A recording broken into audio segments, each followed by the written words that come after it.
Hello everybody and welcome. In this video I am going to show you how to perform soft reset for your earbuds BELKIN SoundForm ClearFit.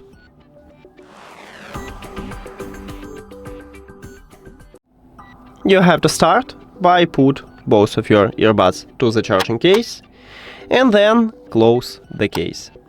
Your earbuds now disconnected from the phone. You can check it at the device list. If you want to, on iOS you will see the information that it's not connected.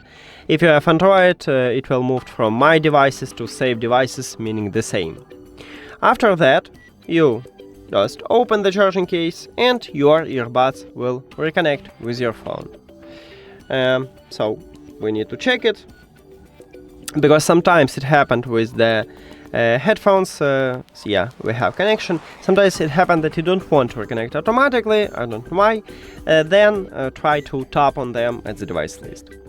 And that's it.